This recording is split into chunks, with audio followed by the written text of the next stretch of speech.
Yes, so now sufficient numbers have joined. So let us start today's session. And now it's over to Hira ma'am. Please. Thank you, sir. A very pleasant morning to everybody. Today, I welcome you all to this fourth day of the Faculty Development Program. Today, in the morning session, we have with us Dr. Yayati Gupta. Let me introduce you to her. Dr. Yayati Gupta is an assistant professor in Computer Science and Engineering Department at Mahindra University, Ecole Central School of Engineering. She's an instructor for a couple of NEPTEL and SWAYAM courses. She holds a PhD in Computer Science and Engineering from Indian Institute of Technology, Ropar. Her research primarily focuses on social network analysis and complex networks. Her major research projects include modeling information diffusion and understanding virality of internet memes in online social networks, to name a few. Dr. Gupta is also a recipient of Director Fellowship Award at IIT Ropar. She has attended various international conferences and delivered invited talk in various workshops and programs. She has organized several workshops on different themes at IIT Ropar. She is also the reviewer of Journal of Computational Science, Social Network Analysis and Mining, and Springer's Geoinformatica. Today, Dr. Gupta will deliver her expert opinion on the topic spreading patterns in complex networks. So on behalf of the Department of Computer Engineering, I welcome Dr. Yayati Gupta. Ma'am, please proceed with your session. We'll be listening to you now. Please make your video on so that people recognize you. Yes, sure. Just a second. I hope my screen is visible. Yes, ma'am, it's visible. Okay, thank you. Hi, everyone. A very good morning to you. I hope all of you are doing well and your family members are safe. I also hope that you are having a good time with online learning. So unlike in offline environments where we have to go to a place to attend the talks, right now all the speakers are coming right to our doorstep and giving us the talks. And definitely, yes, it is slightly difficult to stay focused because in an offline talk, we cannot lay down book while attending the talk or cuddle our kids. So let's try to stay more focused. We'll have a better talk if we communicate with each other and we talk to each other. So I hope all of you will be interactive. So I do research in social network analysis. What I'm going to talk about has less to do with social networks, their structures and how they evolve, but we'll talk more about what is the role of social networks in our lives. So any comments? What role do you think social networks play in our life?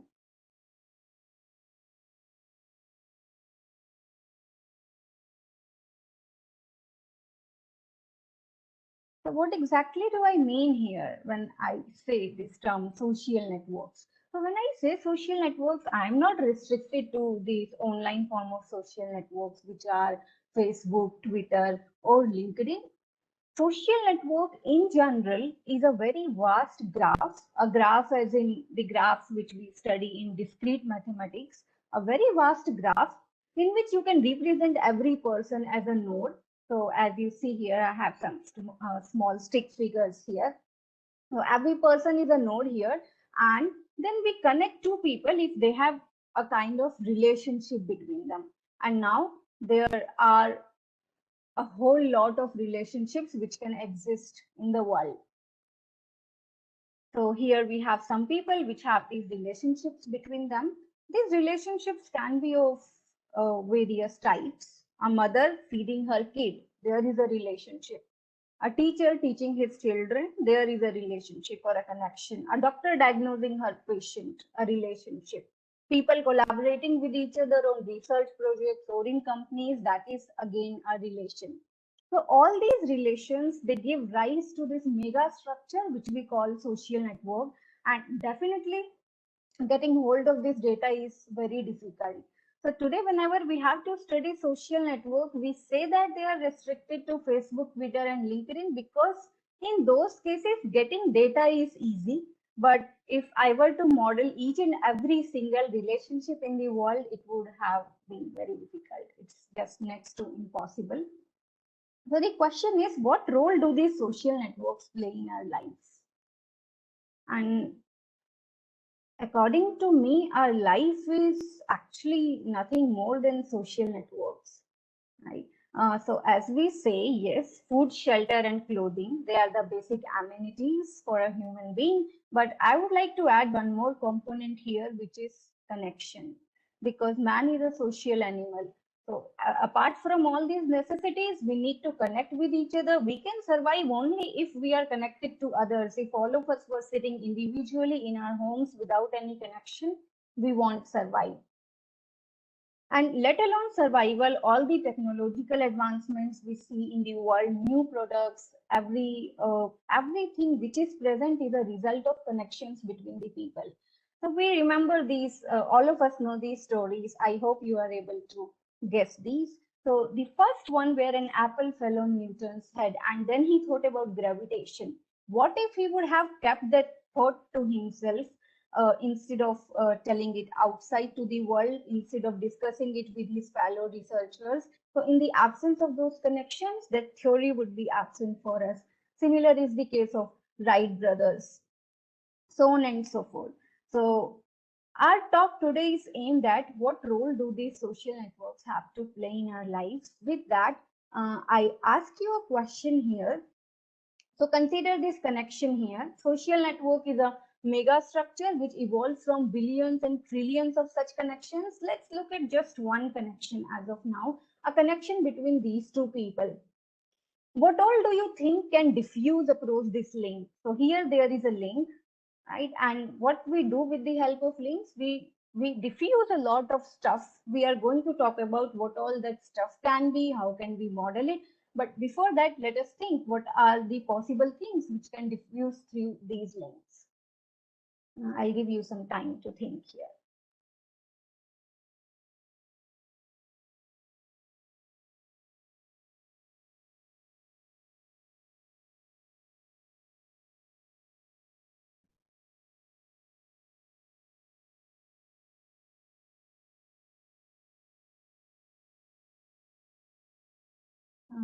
So I'll have to look at the charts in another system.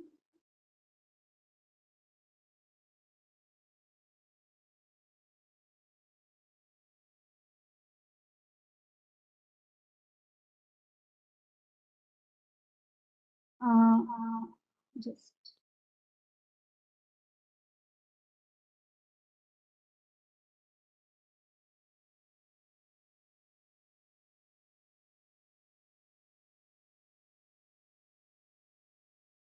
okay. Meenakshi, just give me one.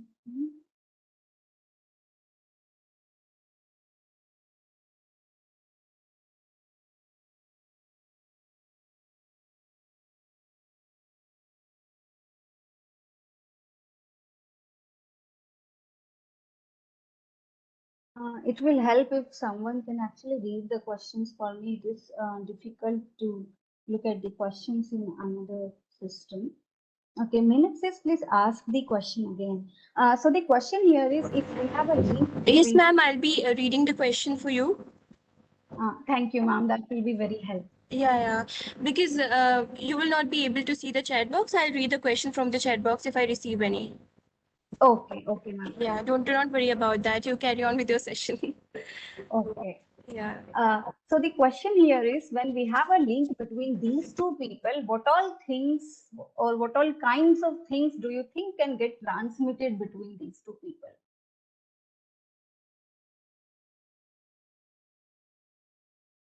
So one thing which we have already discussed is ideas, information, knowledge, discovery, thoughts is one thing. Another thing which is very evident and very explicit these days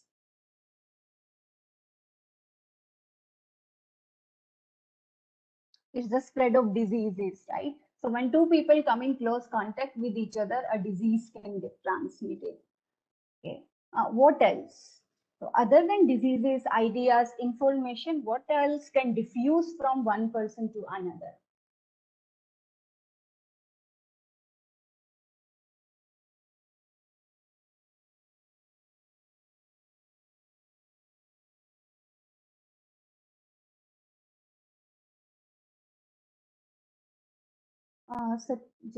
To give you an idea of this, I'll actually share a video with you all. I request each of you to go to YouTube, watch this video and be back. If your family members are around you, you can even show this video to them. So it's a funny video. I'm sure all of you will enjoy it. Just a second.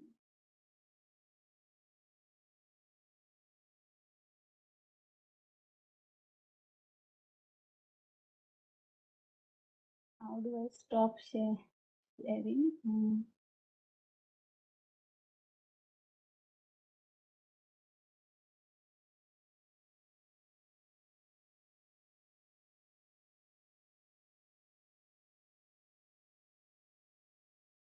I want to type something in the chat window. I'm unable to. Okay, here it is. So sharing.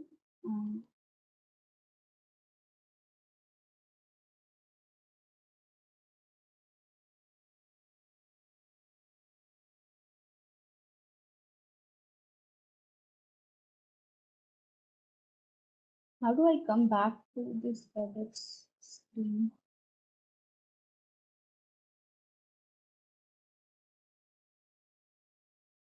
Okay. Can you all please do one thing? It is difficult for me now to get back to the WebEx screen. Can you please search for Prudential, Prudential, Prudential Elevator Experiment on YouTube and watch the first link which you see. So it will be a black and white video without colors.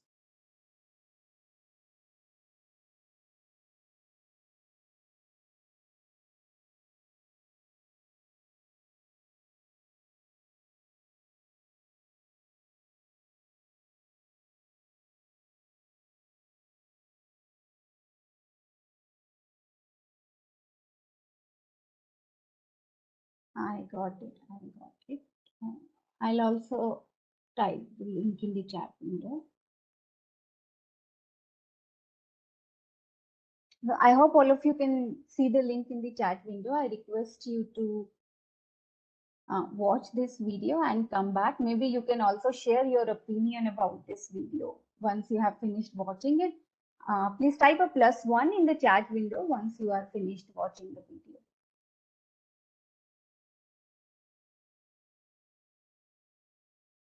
I hope you found this video funny. Oh, yes, Manoj says it.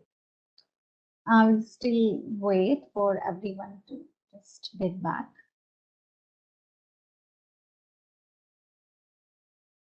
So everyone copies each other, right? So if we look at this scenario, can we again imagine it as two people having links between them and something getting transmitted from one person to another? If yes, then what is the thing which is getting transmitted here?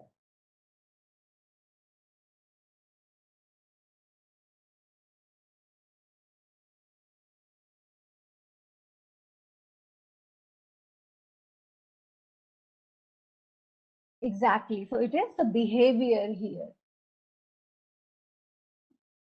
Yes. So this one person is having links to all these people who are present in the elevator, and then he copies their behavior, and this behavior gets transmitted from all those people to this one person. And that is interesting because of its sociology and psychology. So in this case, we can say it informally like peer pressure. So many times peer pressure makes us do things which we won't do otherwise. So just to continue, so I talk about few more things, very interesting things which spreads from person to person, and we wouldn't have thought of it this way before.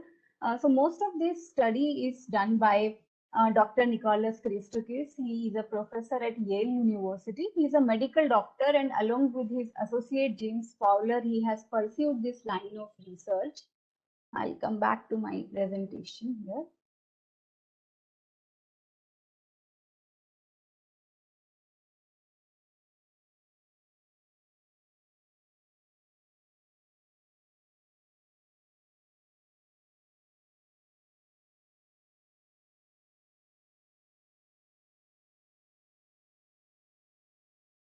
It's been slightly difficult for me to work in WebEx. Okay, yes. I hope my screen is visible. Yes, ma'am, screen is visible. So let's talk about a few behaviors which are actually transmitted from person to person, and we never. But ma'am, the presentation is not visible. It's not. So what do you see on my screen? It's about Cisco WebEx. Okay, just a second. I'll again share.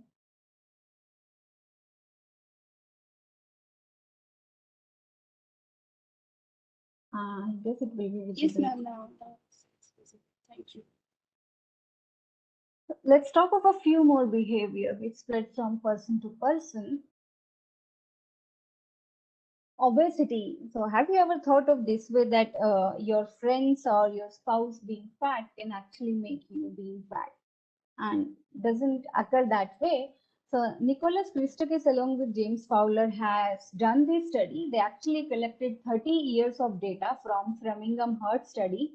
Over these 30 years of time, they monitored each and every individual who was related to the study and computed their BMI at fixed intervals of time and converted that in the form of this network here. So this graph which you see here, every person is a node, and the size of the circle is proportional to the body mass index of that person.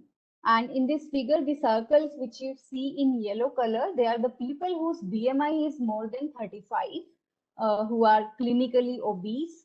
And there are few small dots in this figure or in this graph here who are having a less BMI. And the connections which you see here, it can be a friendship connection, a family connection, a spouse connection, different kind of connections. And when you look at this graph, it is not static. Over a period of 30 years of time, it will change. Some nodes will die, some new nodes will be born, so on and so forth. So they captured this entire animation. You can actually Google for it. So these 30 years of data, with the help of that, they have made a 1-minute animation of how this graph changes with time.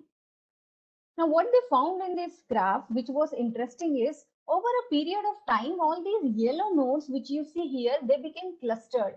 So more and more, so in this network, they saw that these yellow nodes were always close to each other. So what does that indicate?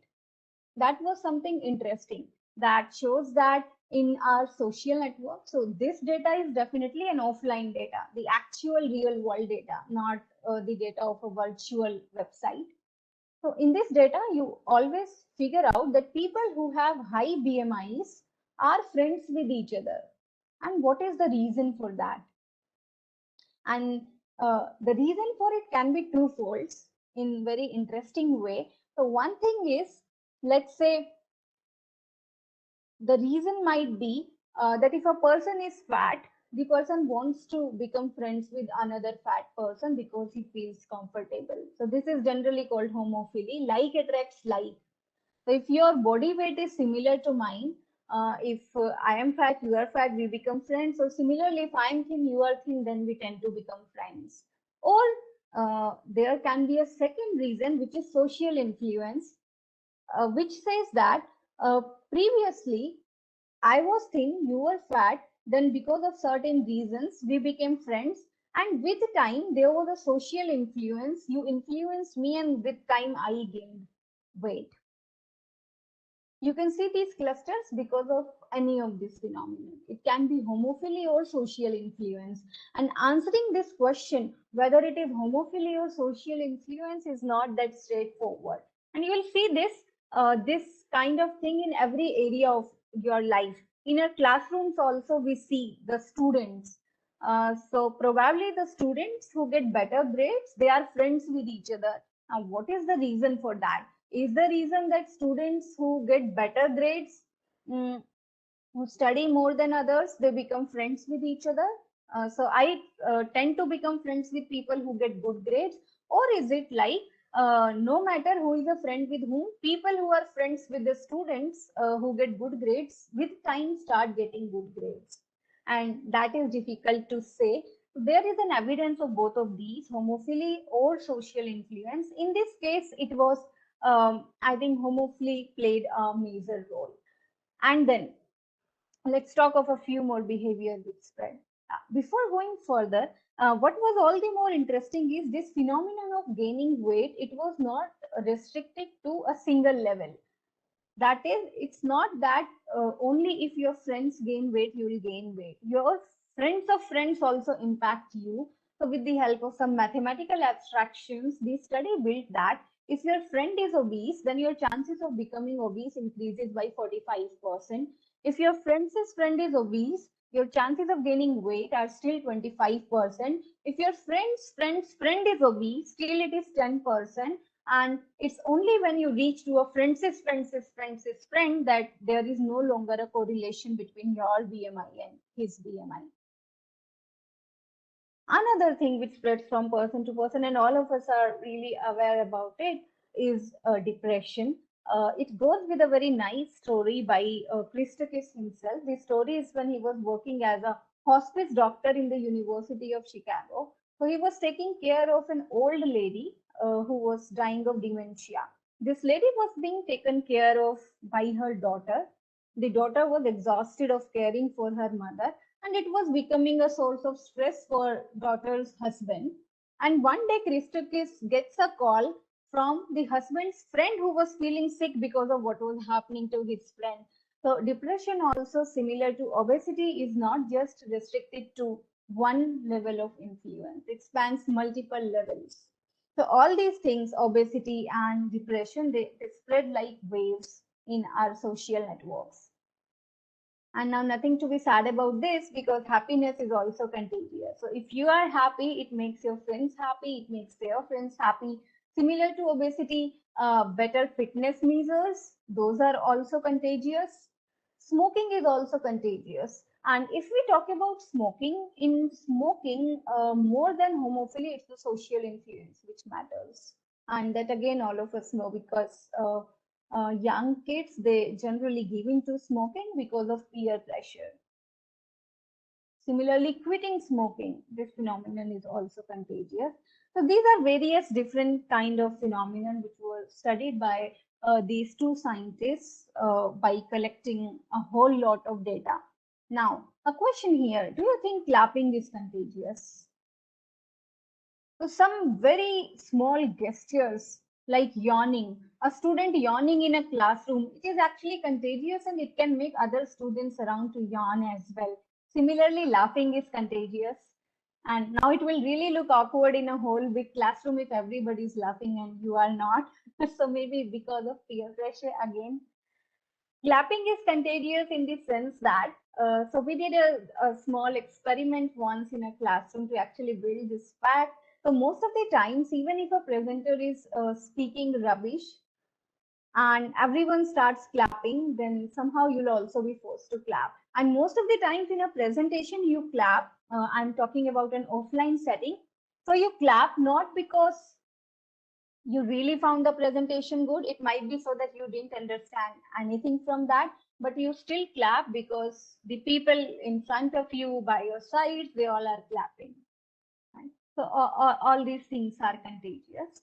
So now we'll shift our gears and try to understand some of these. So what I'm going to do is I'm going to focus on two things here, which we talked about the very about at the very beginning. One is the spreading of diseases, and other is the spreading of ideas, behaviors, products. Now, when we talk about this kind of diffusion, so there are two entities, there is a link between them, and there is something which is getting diffused. So I'm going to talk about it in terms of human to human relation. Your field of research might be different. than this, and you might get some ideas from these diffusive model to model other kinds of diffusion. Before starting, so let's see how do we really model the spread of a disease or spread of an idea or information. So just give me a moment. This time I'll just start sharing the screen from my iPad.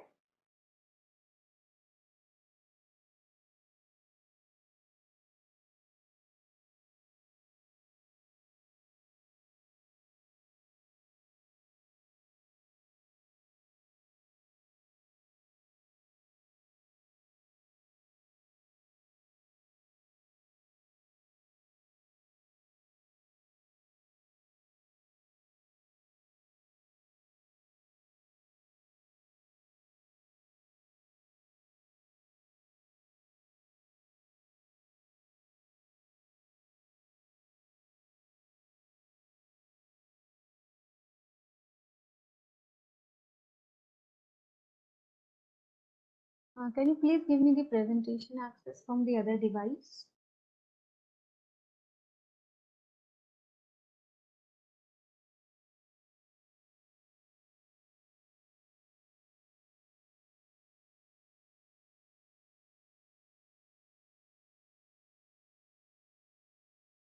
I hope I'm audible.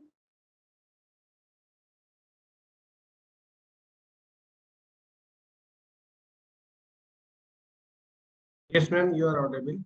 I got it. Thank you. Yes, ma'am, I think it's with you now. Yes, it's now.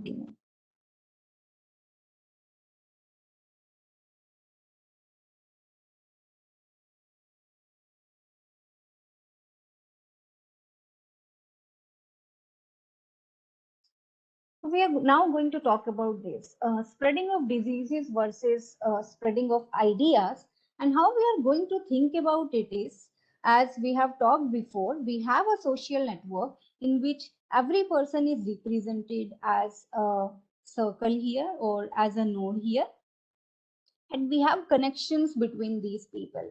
And these people are connected with the help of these ties. These can be friendship ties, or two people can be business partners, doctor and patient, anything. So we have these ties here. So whether we talk about a disease or an idea, what happens is generally there are certain seed nodes, right? The people who gets infected the first gets infected with a disease or with an idea. Let's use the word infection even for ideas here. So let's say this was a population and this was the person who first got an infection. So in the case of COVID, you can imagine of it being like, I think in March 2020, there was one person who traveled from abroad, I think to Goa, and he was the first case who was diagnosed with COVID in India. And from there, the infection started spreading and it reached out. There can be definitely more than one nodes initially infected. And with time, what will happen? This node which was infected here, it will start spreading this infection. So maybe this node ends up infecting this person ends up infecting this person on the third day, and then this person infects these two other people the very next day. So we can think of this phenomenon like this, both in the case of diseases as well as in the case of idea. In the case of idea also, probably this was the person who generated the idea, then he communicated this idea with others, and the idea started flowing in this network. So you can always visualize it as these links being the pipes, and the ideas and diseases like the water flowing in this system. So now the question is, how do we model it? So a disease also splits like this. So there is a seed node who passes on the disease to few of its neighbors. They pass the disease to few of its neighbors. And same is the case with idea, right? So can we use exactly the same models for the spreading of a disease and spreading of an idea? As we see, both of them look similar here in terms of their spreading through the network. The problem is there are more subtle differences between the two. So these are two different fields of study, spreading of diseases versus spreading of ideas. And what makes them different are again two aspects. So the first aspect is the data which is available. and how do we suddenly shift to data? So assume that I want to create a model for how do diseases spread in a population, or a model for how ideas spread in a population. So how do I go about building a model? So it is similar to any other scientific discovery. As Richard Feynman says about physics, so doing physics is like playing a game of chess. You observe what is happening in the nature, learn its rules, and then you use those rules to come up with your theory. So this holds true for any of the models. So what we'll generally do is we'll try to observe how a disease is spreading in a network, or how an idea is spreading in the network, observe it and then try to figure out some rules from there and then convert those rules in form of a model. Now, what is the problem there? In the case of diseases, there is a huge problem. Can you guess what is the problem?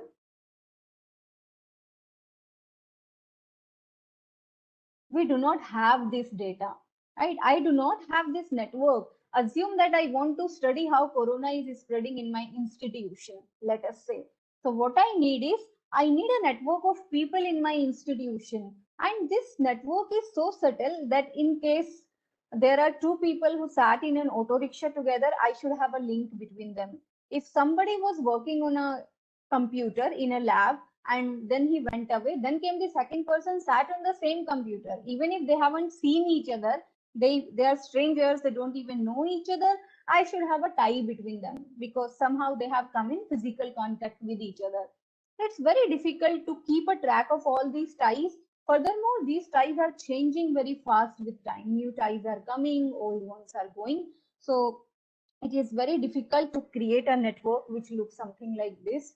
Even if, let's say, somehow with the help of sensors and cameras, you have such a network, what makes it all the more difficult is, how do you know which person transmitted disease to which other person? So let's say this guy over here, this person here came in contact with this person, and this person over here. How do you know on the second day that which of these three people was actually responsible for infecting this guy here? So, well, similar to my case, when I was in my fifth standard, I flu was spreading in our city, and three others of my family members, my dad, my mom, and my brother, they got infected with I flu. The very next day, I also got I flu, but till today, I do not know who was the one responsible for infecting me. So, this phenomenon of how this disease is spreading from where to where is actually sort of invisible. That makes modeling of diseases in this way very difficult. Now, if we talk about social media, spreading of ideas, the process is a bit easier there because the connections are very explicit in the case of Facebook, LinkedIn, Instagram. Everyone very clearly knows who is a friend with whom. At least we know our friends. We do not have that data, but definitely the companies like Facebook and YouTube, Instagram, they have all this data. They have this very big user network. They know who is a friend with whom, and they also know who is sharing information with whom. So in case I am sharing a meme, I know that I have shared the information from this person, or I have retweeted the person from. I have retweeted the information from this particular person. So both of the things are actually visible in the case of a social network. And definitely in the case of a virtual social network, in real world social network, it's still difficult to have this same information. That is the first thing which makes the spreading of modeling the spreading of ideas and information diffusion different. There is another thing at the very core of it which makes both of these entirely different phenomena. So for that, I would like to use this analogy, which I call the big boss house analogy. So imagine this scenario. So just to understand how the spread of a disease is different than the spread of an idea, assume that all your devices like cell phones, tablets, and laptops were taken away from you, and you were made a part of this big boss house for next 6 months. You are there in this big boss house with all the other participants, and now we are having this study. Whenever you have to talk to someone, you have to exchange any information, you have to give them something, exchange any products or whatsoever, you'll have to physically go to that person and do this. So there is no way in which you can do the things virtually. Now the question is, in such a scenario, assume two things are spreading on this network as is happening in the world today. So the first one is a contagious disease is spreading. So if you shake hands with someone, or if you sneeze, or even through air, this piece of virus can get transmitted from one person to another if they come in close contact with each other. And there is a second thing which is spreading, which is, let's say, a vaccine against the disease. So this information is spreading in the network, and there is also a vaccine available. So if someone comes to you, you can get this vaccine injected. But since you cannot see news, you are unaware of the outside world, you really do not know about the actual effects of the vaccine. So you do not have any news where you can see how good or how reliable the vaccine is. Now, in such a situation, let's say you came in contact with a person. So let's say here you are, and here is the second person. You both come in contact with each other. Now, two things can happen. First thing is the disease can get transmitted. And second thing is, let's say this person comes with, bad at drawing. This person comes with an injection in his hand, and he says to me, it's a vaccine against the disease. If you allow me, I'll inject it in your body. So which do you think will get, has a higher probability of being transmitted, the disease or the vaccine?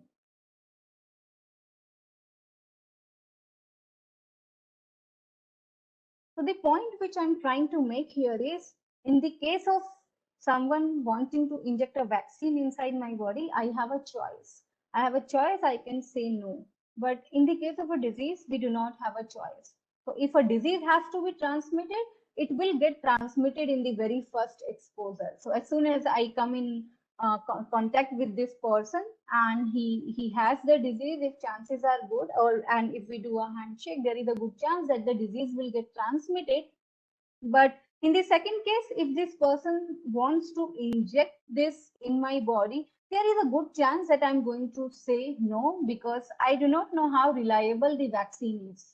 So what I would want in that case is, maybe I'll talk to other people. I'll try to know in general what is the perception about the vaccine.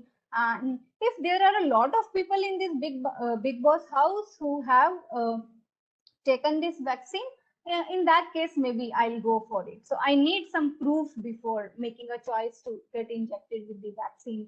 So that is what makes the transmission of ideas, information, and behaviors different.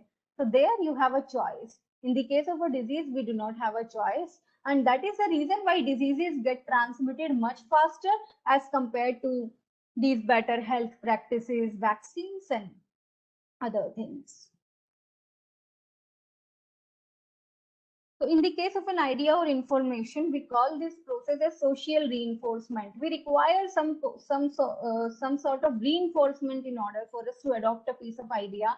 So it is similar to that Panchatantra story you would have heard maybe when you were a child, when there was a priest who was carrying a dead goat or lamb on his shoulders, and then there were three crooks who wanted to get hold of that lamb. So they stood at small distances in the path of this priest and came one by one and tried convincing him that what you are carrying is actually a dog and not a lamb. So priest did not give in to the first crook, but when the second crook said the same thing, he became suspicious, and when the third crook said it, he got totally convinced that what he was carrying on his shoulders was probably a ghost which was changing its shapes, and he left it. So that is what is required in the case of an idea, information, or behavior. Right? So in the case of an idea, information, or behavior, you can say, but nobody is doing it this way. Let's ask others. But in the case of a disease, you really cannot make this kind of claim like, but no one else has this disease as of now, so I reject it. So this makes modeling of both of these things very different. Another thing which makes their spreading different is the presence of these two factors, which is trust and influence. So trust and influence have a really important role to play in the spread of information or rumors or gossips. People whom you trust more, their information you will accept readily. People who are influential, maybe someone at authority, or maybe a film star. Again, you believe what they have to say. That's generally used in digital marketing also, this process of influence. We'll talk more about it in the coming up slides. So again, these two things make sense when we are talking about the spreading of an idea, but in the spreading of a disease, they do not play much of a role. So people whom you trust more doesn't mean that they have a higher probability to make you infected. Similarly, influence doesn't play a role there. So with this in mind, let's talk about a few models here. So I am slightly shifting the gears here. We are going to talk about a few mathematical models. We are going to talk about the very basics of these models so that you know from where to start. And definitely what is used in the world today are the customizations of these very basic models. So coming to the very first thing, which is modeling diffusion and starting with the diseases. So how do I model the diffusion of a disease? So we have already said that in the case of a disease, this network on which this disease is spreading is unavailable. So how do I even start with? So all of us know that even though the network is not available to us, what is generally available to us are the raw numbers. Even in the case of COVID, they are available. We have these numbers, how many people are infected, how many people are recovered, and how many people actually died of the disease. So if given these numbers over a period of time, let's say over a period of 6 months of time, can we then try to model the disease? If yes, how? Modeling of diseases has been done from a long time, even before people started modeling ideas and innovations, because diseases have been attacking humans from ever since the civilization started. And even till now, we haven't completely understood the entire dynamics of it, what makes a disease epidemic, endemic, or pandemic. So all these are different terms, but still we haven't been able to completely understand if definitely we haven't been able to, otherwise we would be having this talk in a closed classroom instead of on our laptops. So coming to the very first model, which is compartmental model, it completely is based on those numbers which we are talking about. So this is how these models look like. So at every time we have a count of, forget about these terms here as of now, we'll talk about this. So with time, we see people to be in one of these compartments: susceptible, infected, and recovered. So people who are susceptible are those people who currently do not have the disease. So initially, when no one in this entire population was infected, everyone was sitting here in the susceptible chamber. Infected and recovered were actually zero. So I had all the people here, and then infected chamber, as the name suggests, has those people who are infected. So let's say at the very beginning, there were some 5 people in this population who got infected. So I have these 5 people here who are infected. Recovered chamber. Now, recovered chamber here is for those people who have, I actually call it a recovered or removed chamber. So it consists of those people who have either recovered from the disease or they have been removed from the system, as in they died because of the disease. So here with this model, there is one assumption that people do not move from the removed chamber back to the susceptible chamber. So this kind of model is generally used for those diseases which are either fatal, a person ultimately dies, or for those diseases where once getting infected from the disease, you acquire a lifetime immunity, such as measles. Right? So ultimately, every person will move from susceptible to infected to recovered or removed. So we have these chambers here now. Now, what we have to model now is how people go from the susceptible to infected chamber to the recovered chamber. How do I define this flow here? So to define this flow here, now the problem here is, as we said, I do not know of the connections between the people. So now these infected people will be connected in some particular way to these susceptible people. So some of the infected people will be connected to some of the susceptible people, but I do not have a track of all those links. So what we do in this case is we sort of assume every infected person is connected to every susceptible person. So you assume it to be a complete network. So the assumption here is anyone who is infected can infect any of the susceptible person. So anyone here, so these are all the possible paths of disease transmission. Anyone can infect anyone else. And then how we model it is as rate of change of people in these different compartments. So we do that with the help of differential equations. So ds by dt is the rate of change of people in susceptible compartment. Now we know that with time the people in the susceptible compartment they will be reduced. As more and more will start becoming infected, they will move to this infected chamber. And how do I model this rate?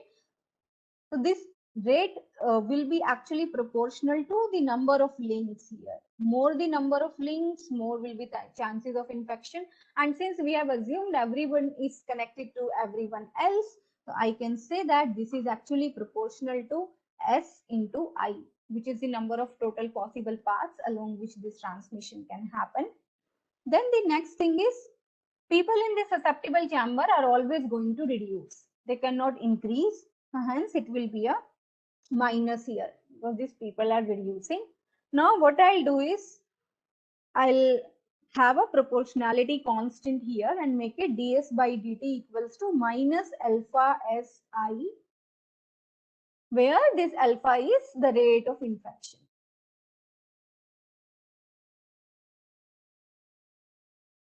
So this means that out of all of these links, so not everything is going to be infected. Each link is going to be infected with a probability of alpha here. So alpha is the rate of infection. So this is how the people in susceptible chamber are going to be reduced. All these people are coming in the infected compartment. So if I look at di by dt, rate of change of people in infected compartment, so all these minus alpha SIs, they come to this infected compartment. So plus alpha SI. And then some people leave this infected chamber and they go to the recovered chamber. So what we are going to assume here is every person here at any given point of time recovers with a probability of beta. There are I number of people here. So S is the number of people in susceptible compartment. Similarly, I is the number of people in infected compartment. So I'll write a minus beta I here. So these are the people who are recovered and have actually moved to the recovered compartment. So dr by dt will be all these people who are coming from the infected compartment. So it becomes equals to beta I. So these three differential equations here completely model this phenomenon. Now, what is interesting here is, so all the epidemiologists, they are interested in this one big question is, can you predict whether a disease is going to be an epidemic or not? So that is the major question, right? So in case it's going to be an epidemic, what can we do to actually bring it from an epidemic state to a non-epidemic state? So in this case, when will a disease become an epidemic? So if we look at this rate of change of infected people here, if this rate of change is positive, it means that people will always be coming into this infected chamber from the susceptible chamber. If this rate of change of infected people becomes negative, this means that now with time, the number of infected people will become zero and the disease will no longer become an epidemic. So for this disease actually to become an epidemic, the condition which should hold here is this di by dt, in case this rate of change is greater than zero, means that the disease is going to become an epidemic. Let's write that down. Di by dt is greater than zero and this di by dt was alpha si minus beta I.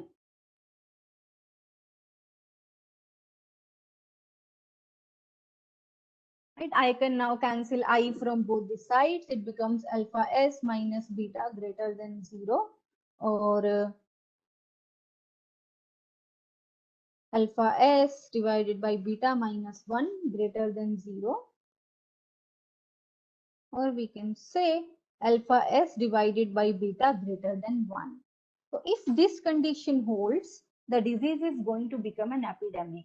Similarly, if this condition holds, so if instead of greater than 0, I make it less than 0, it becomes this.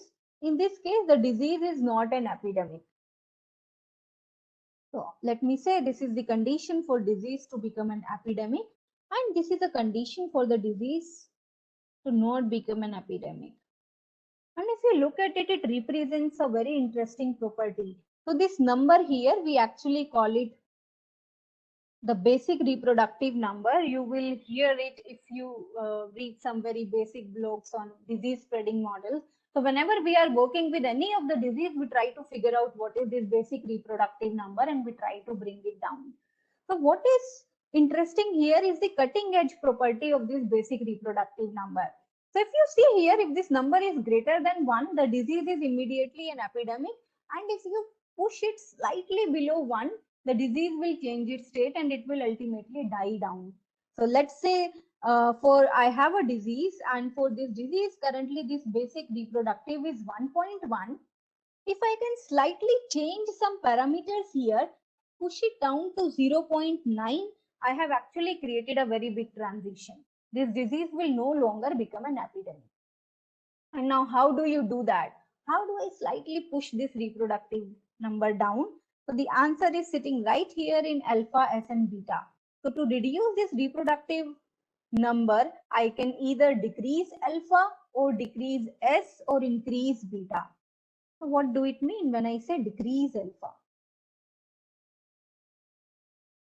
What was alpha? So alpha was the infection rate here. So one thing which you can do is to reduce infection rate. And how can you reduce infection rate for a disease? By by maintaining better hygiene and by taking health measures. So let me write it down. You can do this. Better hygiene. Now, another way is you reduce the value of S. How do I reduce S? S is the number of susceptible people. So it says that reduce the number of susceptible people. So even take them out from that susceptible chamber which we had before, and we can do that with the help of quarantining. So when we quarantine a person, he no longer is in contact with those infected people, so he is no longer susceptible to the disease. Or I can increase the value of beta. Beta is the recovery rate, and I don't think we can do much there. So how do I increase the value of recovery rate? Maybe having better medicinal practices, having better medicines. I think that's it. So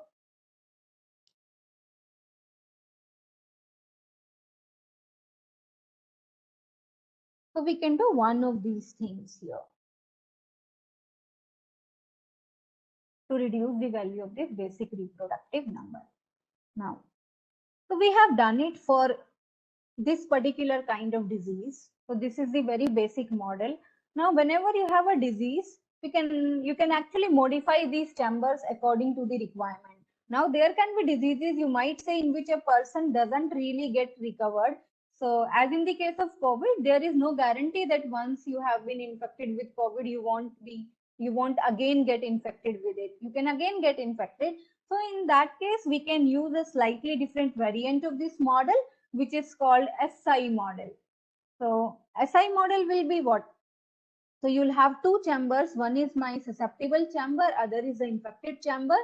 So people move from susceptible chamber to the infected one, and from the infected one, instead of going to the recovered, they come back to the susceptible chamber. So there has been a lot of different variants of these models. So one is SCIS model, where E stands for exposed. So you'll have one more chamber here, which is exposed. So this is generally used for those diseases where you do not catch an infection immediately. You catch it only if you remain exposed to that virus for some particular days together, so on and so forth. Then for infants, you can again modify these models. We have some models like MSIR. So here M stands for maternally acquired immunity. So there can be some contagious diseases which infants do not very easily catch because of the immunity which they acquire from the mother. So for some time they remain in this state where they cannot be infected from the disease. So on and so forth. So this was the first model which are used, which is the compartmental models. Now, as we have seen that compartmental model has a very strong assumption associated with it. That is, every person is connected to every other person, but that is generally not the case. So we have a slight variant of this compartmental model, which sort of lifts this assumption. That is how we improve the models. So the very basic models, we put in a lot of assumptions, then we slightly keep lifting up assumptions and make those models more generalized. So let's lift this assumption that everyone is connected to everyone else. That doesn't happen in real world. So what generally happens is every person comes in contact with a limited number of people. So there is this model which is called branching model. Branching model works on the assumption that every person is connected to some fixed k number of people. So you can determine on an average what is the number of contacts every person has in a classroom, in a city, or in a country, so on and so forth. So once you compute the average number of connections of a person, we can use this model. So I have this node sitting here, and let's say every person is connected to 4 other people. So this person is connected to 4 other people. These 4 people are in turn connected to 4 other people, so on and so forth. So you visualize this network in the form of a tree here. And then the model works. What happens if this node here catches infection, right? So the very root node here. So whenever a person gets infected, he becomes the seed node or the root node here. And after that, we are interested in knowing how this disease passes down to the children of this node or to the contacts of this person here. The two ingredients which we use here are, so first is this K, which is the number of contacts each person has. And second is the contagiousness of the disease. Now, contagiousness of the disease here is similar to the infection rate. So if infection rate is high, contagiousness will be high. Here we represent contagiousness as a probability P, takes a value from 0 to 1. If a disease is highly contagious, P will be high. If a disease is less contagious, P will be low. So what happens on the very first day, if this person is infected, there is a probability P associated with each of these links here that the disease will be transmitted to the next level. Now, if this node, let's say, gets infected, then again on the next day with a probability of P, he is going to infect each of its neighbors. Can you now take some time and think what will be the basic reproductive number in this case?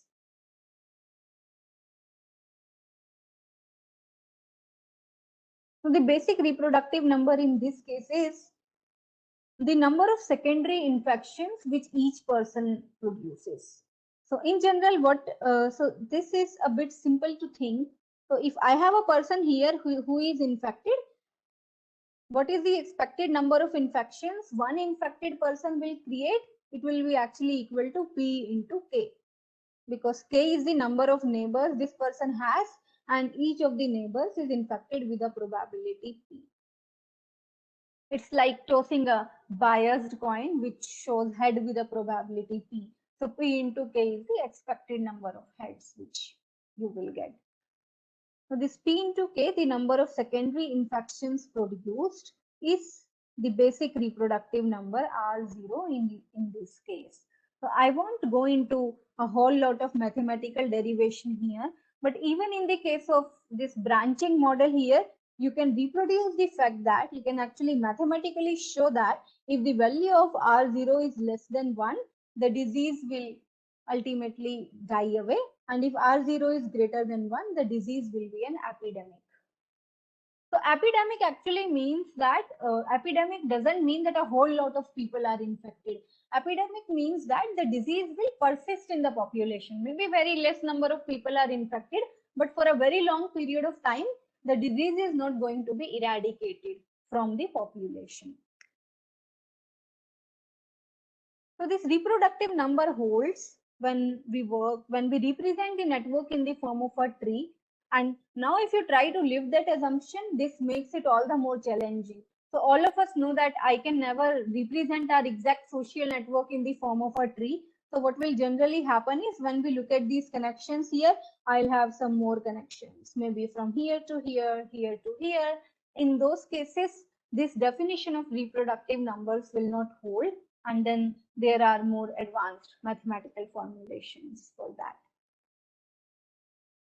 So this was mostly about how do we model the spreading of diseases. Maybe we can take a 10 minutes break here. After the break, I'll discuss about two models which are different, which we use for how people transmit ideas, and actually about how we make decisions. So if you looked at that elevator video, which was quite funny, we find it funny and we might feel that it is not logical for that one person to actually turn towards the back of the elevator. Maybe it's not good to give in to the peer pressure, but we'll talk about and we'll see, is that kind of behavior rational or logical?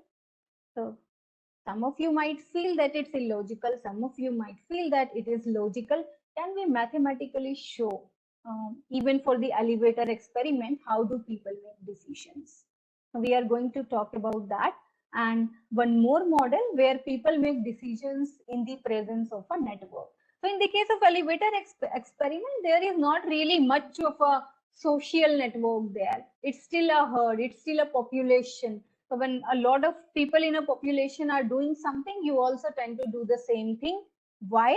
We will talk about that. And in the final model, we'll see how one can employ game theory to actually see how people make decisions in a well-defined network.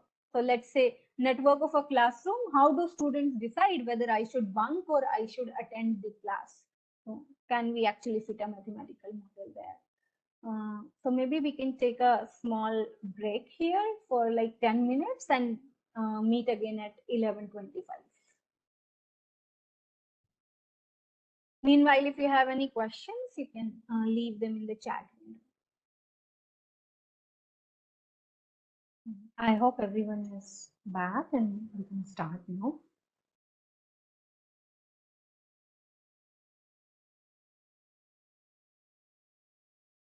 So now we'll talk very briefly about two more models which are used for spreading of ideas, innovations, and behaviors. So mostly we'll talk about decision making, how people make decisions. So as all of us know, we generally do not make decisions on our own. The people around us, they impact us in a number of ways in how we make our decisions. So we are going to talk about decision making in two scenarios. So let's take two examples here. Example one, decision making in scenario where it's not only your friends who matter.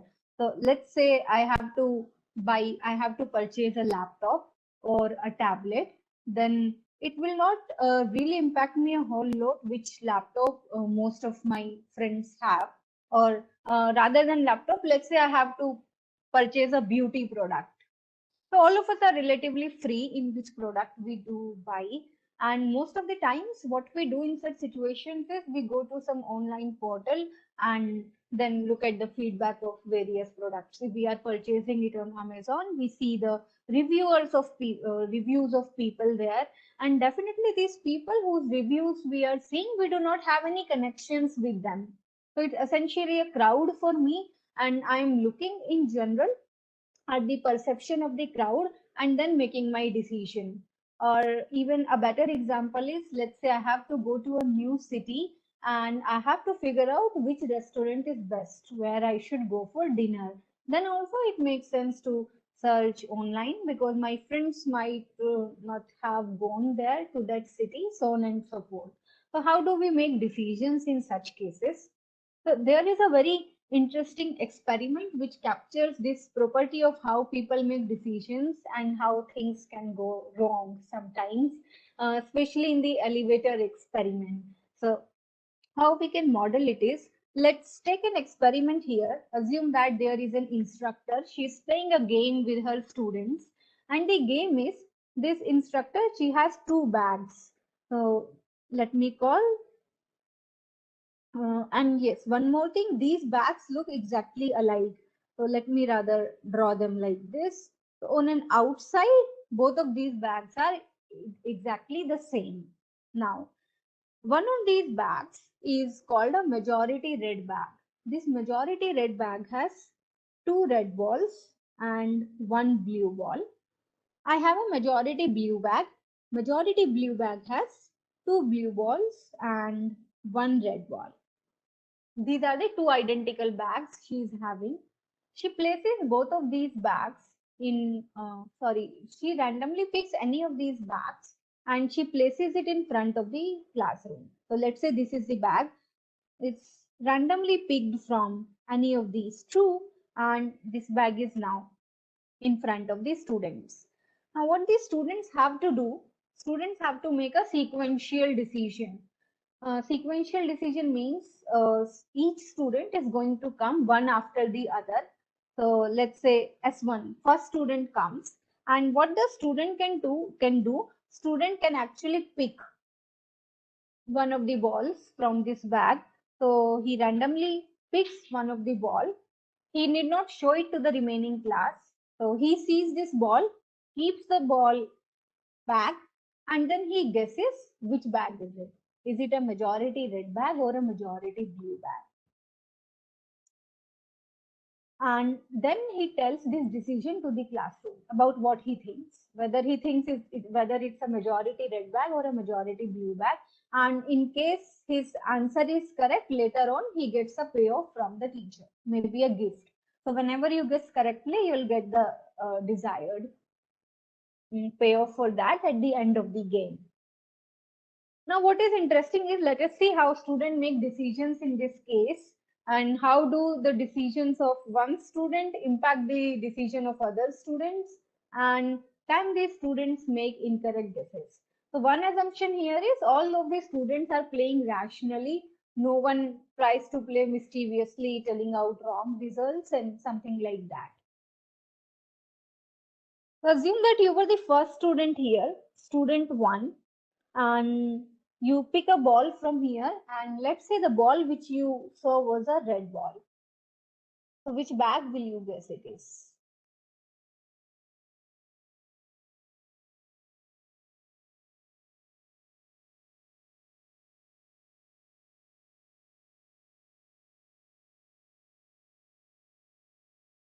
Since I know that, so logically I know that it's the majority red bag, right, which has two red balls. So there is a higher chance of getting a red ball from a majority red bag, right? So in case the student sees a red ball, he's going to predict the bag as a majority red bag. So this is going to be his decision. And now how can I sort of mathematically show it? So to show it mathematically, we can use Bayes' theorem here. So student 1 is looking at the probability that, what is the probability that, let's say this bag is majority blue, given that the ball which has drawn out is a red ball. So let me write it down like this. So probability that the bag is a majority blue bag, given that the ball which is drawn is red. And what is this? If you remember the Bayes theorem, I can write this entire thing as, first, probability that it is a majority blue bag, intersection, you draw a red ball from there, divided by the probability that it's a red ball. We can further simplify it as, so this entire thing, I can again, with the formula of this conditional probability, write it down as probability that it's a into probability that it's a majority blue bag divided by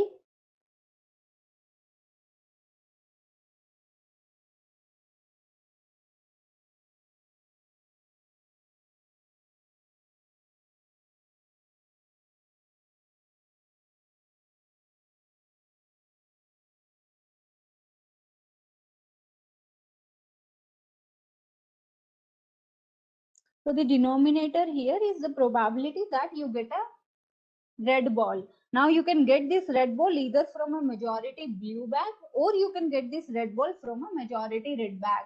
So the first one here is probability that it was a majority blue bag and then you got a red ball. And the second one is probability that it was a majority red bag and then you got a red ball. So this comes from the direct formula of the Bayes theorem. And now if we compute it further,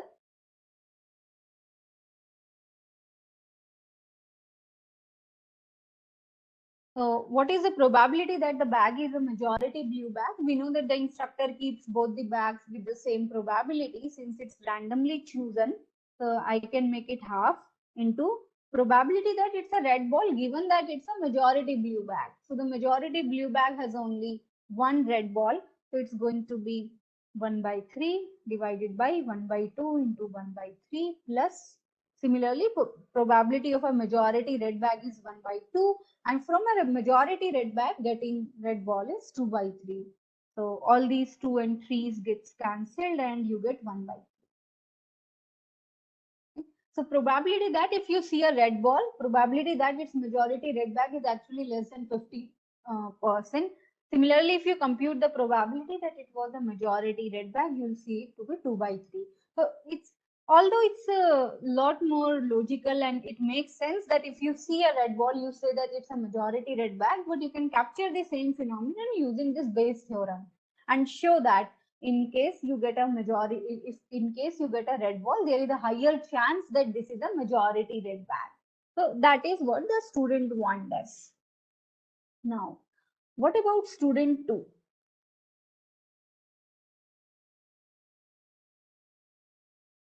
Student 2, what if he, so student 2, what he knows? Student 2 knows that student 1 has said that it's a majority red bag. Now, what is interesting here is student 2, based on what student 1 is saying, student 2 also knows that student 1 must have seen a red ball.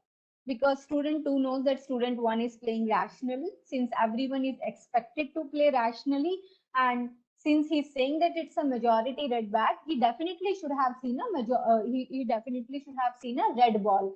So for student 2, that is like one experiment. So when student 2 draws out a ball, let's say for student 2 also it's a red ball. So student 2 can now see this experiment as two individual experiments where first time he has drawn a red ball and second time also he has drawn a red ball. So for him also it makes sense to say that the bag is majority red. And definitely now with a higher confidence because first time also it was red and second time also it was red. So student 2 also ends up saying that it's a majority red bag. And now what comes next is interesting. What about student 3? Student 3 in this case definitely knows that student 1 has seen a red ball because he said that it was a majority red bag. And he also knows that student 2 has also seen a red ball. How? So let's say that student 2 he actually have seen a blue ball. So if student 2 would have seen a blue ball, which bag he would have been predicted?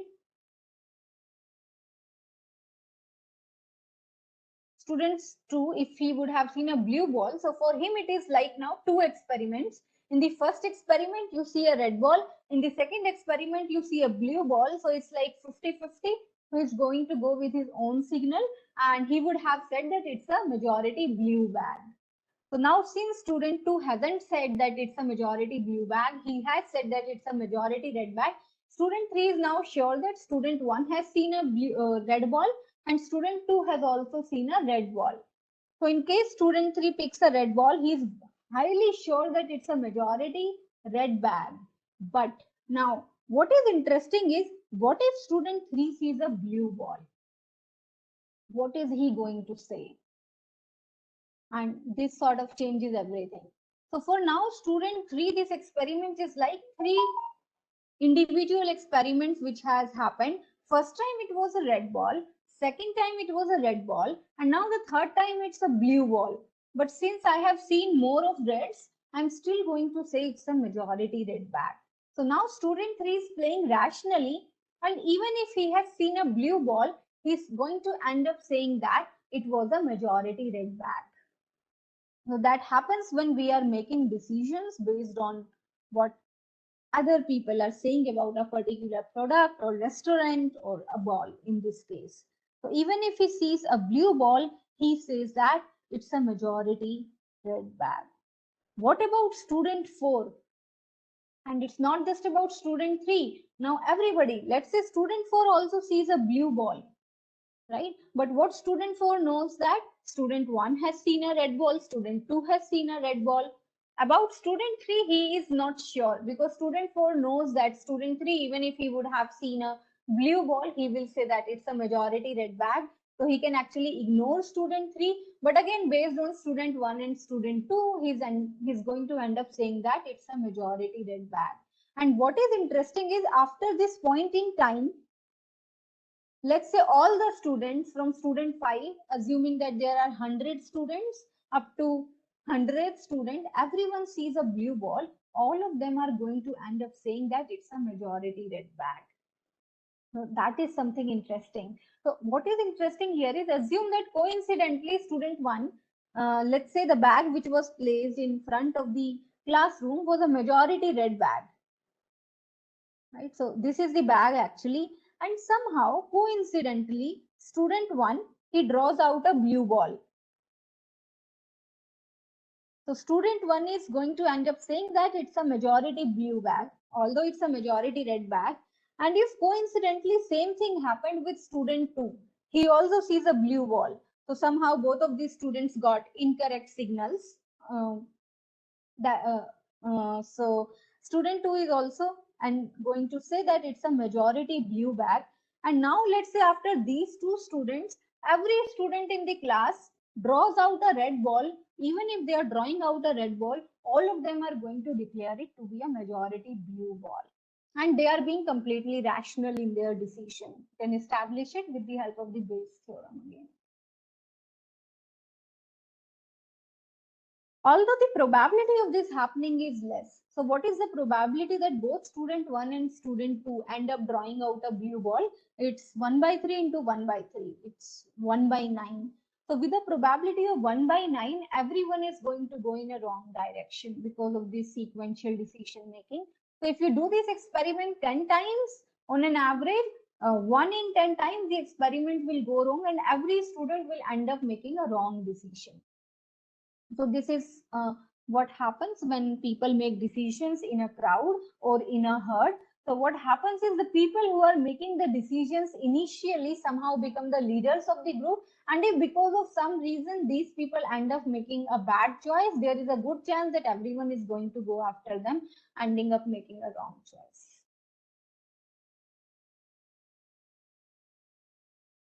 Now I'll discuss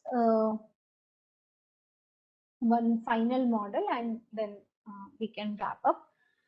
Now the next model, it is for those scenarios where you are making a decision where there is a network associated with you. So let's say you want to decide whether to bunk a class or not. So this one you are not going to search it on internet whether it's ethical to bunk a class or not. You'll have to look at your friends, what they are doing, and based on your friends, you are going to compute what you have to do.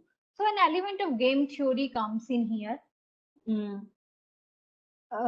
So I can introduce game theory to you with this very interesting example, which is called prisoner's dilemma. So prisoner's dilemma is a cop has actually caught two thieves. Let's say thief 1, thief 2. So these are two people who are caught in a crime, but the cop does not have any proof to prove that these two people have committed the crime. And he has somehow to play a game with these two people to make them confess that they have committed a crime. So he plays a game with these two people. What he says is, see, I do not have any proof to prove that you have committed a crime. So what I'm going to do is, we're going to take two people here. So let's say he's P1 and he's P2. So this is P1 and this is P2. So there are four things which can happen. He asks them to confess the crime. So P1 can confess or not confess. Similarly, P2 can confess or not confess.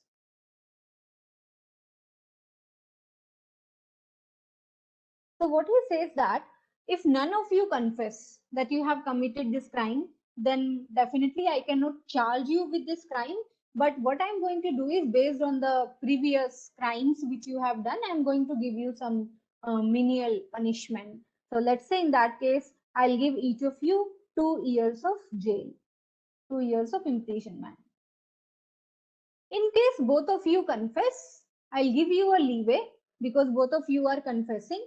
I'll give you a lesser punishment. So I'll give you just 1 year of punishment if both of you end up confessing. So that's like a win-win situation. If both of them confess, then they are going to get much less punishment. But then what he says to them is, assume that this condition happens, that one of you confesses to me and other do not, then the one who confesses to me will actually be set free, and the other who does not confess, I'll give him 20 years of imprisonment. So in case, let's say P2 confesses and P1 doesn't confess, then P1 will get 20 years of jail and P2 will be set free. And in this case, this will happen. Now, what is interesting in this game theory example is both the prisoners, they'll try to maximize their benefit. Although both of them know that the best situation for both of them is they should confess and get away with 1 year of jail. But there is a suspicion in their mind. What if I confess? What if I do not confess and the other person confesses? Then it's going to turn it around and I'm going to have 20 years of jail. So that is the basic idea behind game theory, that people are trying to maximize their profit. So how do we bring it in relation to decision making is, let's say I have a few friends here and some of them have decided that they are going to bunk the class. Let's say these are my friends who have decided they'll bunk the class. So I'm not looking at the entire class. I'm only looking at my friends, and these are some other friends who have decided that we are going to stay back in the class and we are going to attend the lecture. So what happens in this case is, whenever I align my actions with some other person, so let's say I bunk with these guys, I'm going to get some benefit from my connections with these people. If I end up studying in the class, I'm going to get some benefit from these people. So we are going to model that benefit. So let us say when I actually bunk the class, I get a payoff of 5. In case reflecting that I'm going to enjoy going outside. And let's say if I sit in the class, it's going to be boring, and that for me has a lesser payoff. Let me say that it gives me a payoff of 2. Right? Now what will happen? If I bunk with this guy, so I am getting here a payoff of 5 for bunking with him. So with every single person with whom I bunk, I'm increasing my payoff.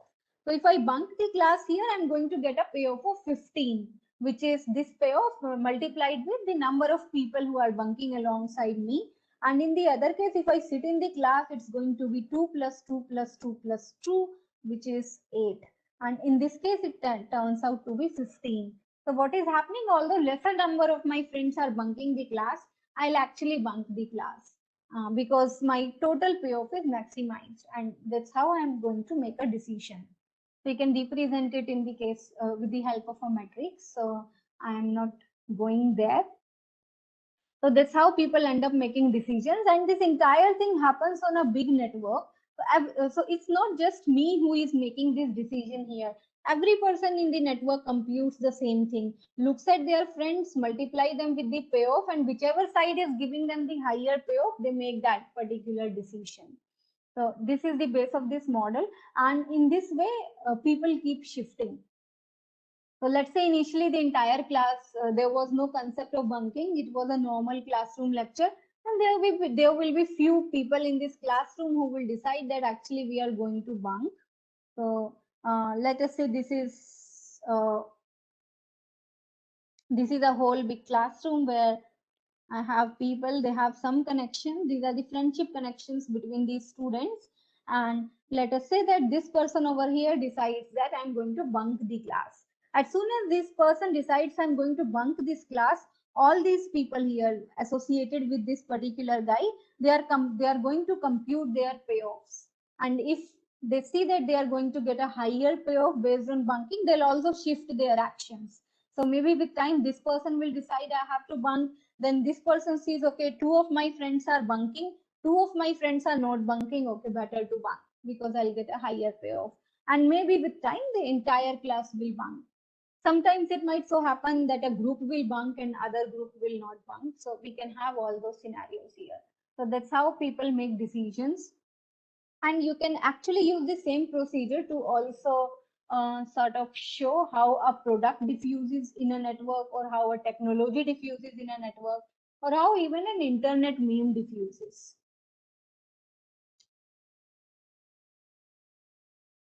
So another way in which you can picturize the same situation here is,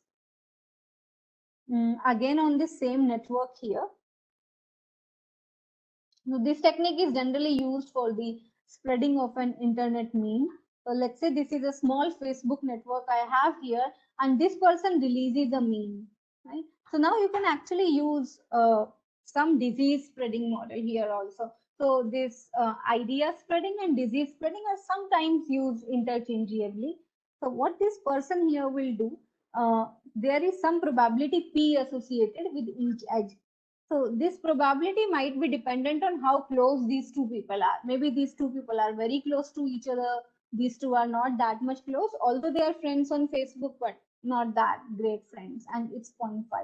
So this value here represents the probability with which this mean will go from this node to this other node. So since this probability is highest, probably this node accepts. Maybe this node also finds the meme interesting and adopts it, and then this meme starts spreading in the population.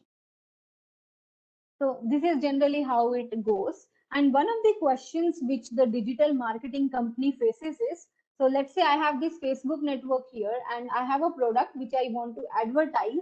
So which should be the nodes I should target with the advertisement first?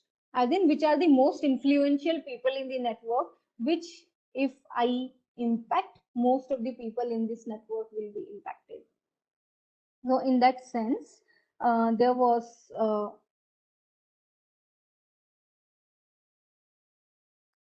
in the year 2013, YouTube's trends manager Kevin Aloka, he gave a talk on how videos go viral on YouTube, and he has shown this very interesting example of a video which was a double rainbow video. You can even search it on YouTube and see.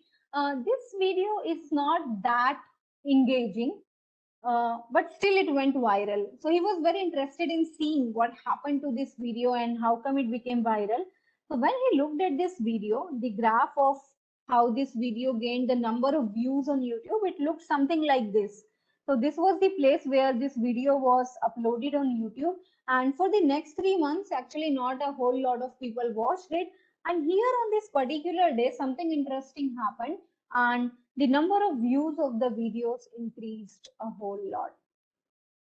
So Kevin was very curious to see what happened on this particular day when the number of views of the videos suddenly increased a whole lot and the video became viral.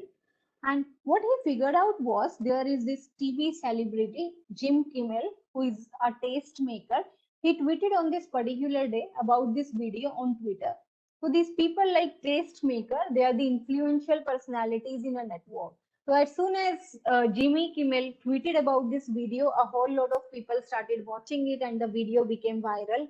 So that's why there are a whole lot of algorithms being published today which aim at figuring out who is the most influential spreader in a network. And this problem is formally called influence maximization.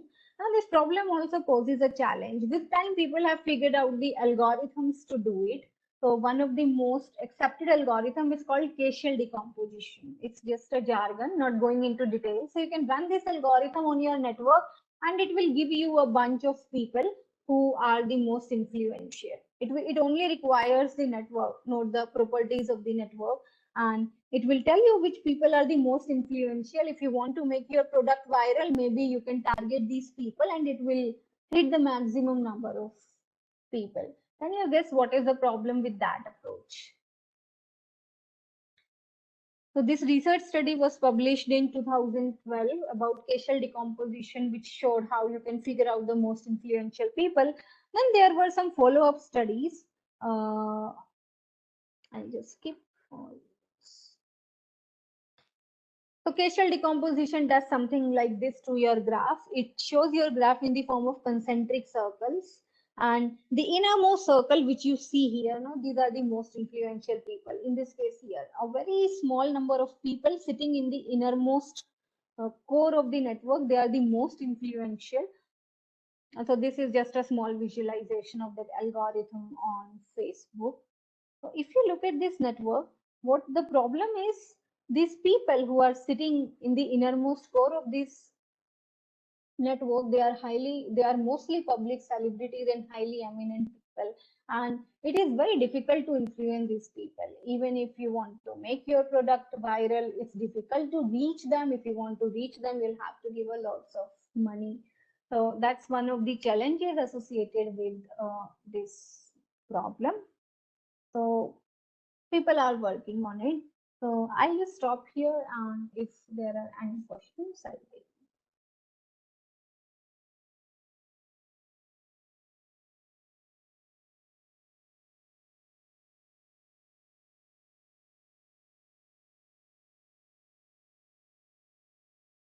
Participants, if you have any questions, you can ask.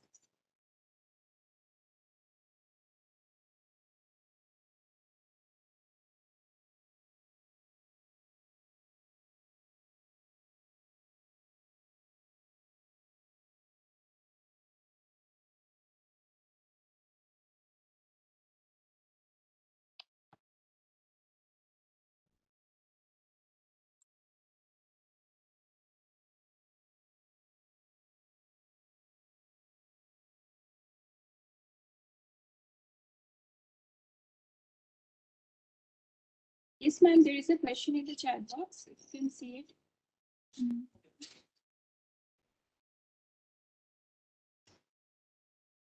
Dr. Ayagili is asking to elaborate on conditional and inference probability. Okay. Correct me if I'm wrong. So what I gather from the question is, when we talk about these probabilities here, so okay. So these here were the influence probability. So if I have a network here, right? So let's say I say that these people are very close and the probability is 0.2. Here in this case, the probability is 0.8. So now the problem with this is it's really difficult to get these probabilities out there in the real world. So how do you exactly get these probabilities? So people use a variety of techniques for this. So in one of the papers, which was highly cited and published on Facebook photo resharing cascades. So basically, if you share a photo on Facebook from someone, you have an edge from that person.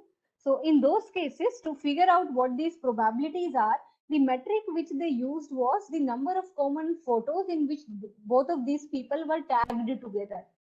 Basically, if you are tagged with someone in on Facebook, there is a higher probability that you are close to that person, even as opposed to sending message to someone and stuff like that. So we can always associate certain probabilities. If two people are friends on Facebook, you can look at the number of chats they have, and but what the paper used actually was the number of common photos where they were tagged together. That actually shows that they are quite close to each other, even in the actual offline world. But again, that was a work from the Facebook's lab. They have that data. Most of the times, this data is not available out to the public. In those cases, we can actually utilize some of the network structures to figure out what these probabilities are. So network structure, as in, let's say I have two people here in a network. Let's say something like this. And then I have again two people here, and these are something like this.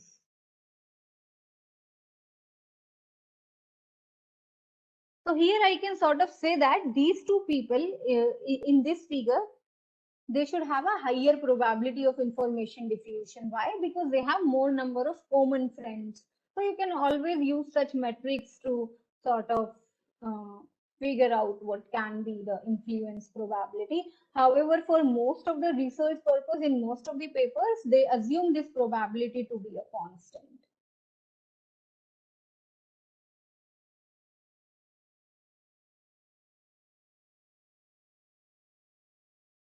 If you have heard of link prediction, then you can use some of the heuristics from link prediction to actually figure out the value of these probabilities.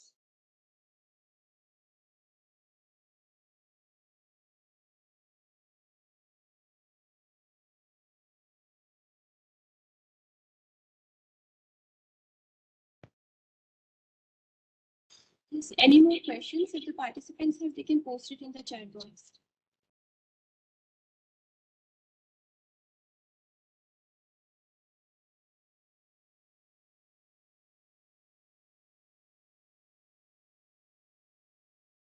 Ma'am, Dr. Ayagri is asking you to recommend a good book on complex networks. Book on complex networks. So there is this book called Networks, Crowds and Markets by I think John Kleinberg. So Kleinberg is one of the prominent researcher. So there are actually a number of books, but why I personally like this book is everything is presented in a very simple manner. So it's very easy to go through this book as compared to the other ones. So I'll maybe just type some titles in the chat window. So we have Network, Crowds and Markets by Kleinberg. Rather, many of the things which I presented, I have taken from this book. And then we have Social and Economic Networks. This is slightly mathematical by Matthew O. Jackson. And if you are looking for, this is a subject which is highly interdisciplinary in nature. So there are certain books which people have written on this subject from a popular science perspective. That is, you can actually read it like a novel instead of like a subject. So I'll give you some links. So there is a book connected. It is by Nicholas Christakis. I'm sure you'll enjoy reading this book. Presents all of his work where we show what kind of behaviors are contagious. There is a book linked by Laszlo Albert Barabasi. This one is also written in a from a popular science perspective. There is one more book by Barabasi. Just give me a moment.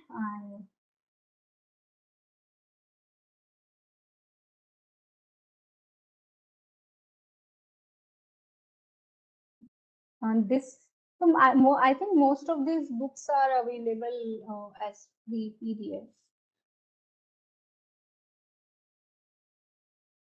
There is a book, it's called Network Science by Barabasi, that also you can look at.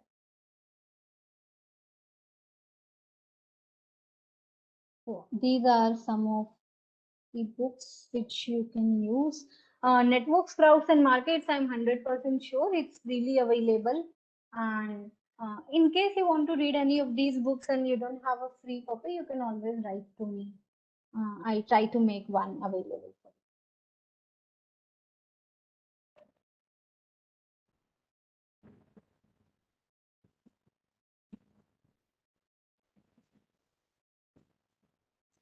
Okay, ma'am. I think we have no more questions now. Thank you, ma'am, for joining us. Thank you for making the concept of complex networks so simple for each and every one of us. It was indeed a great learning experience, and we hope to listen you soon in the future. And thank you for taking out time. We know that it's a hectic schedule for you, but thank you for taking out time, and thank you for such an informative session. Thank you, ma'am.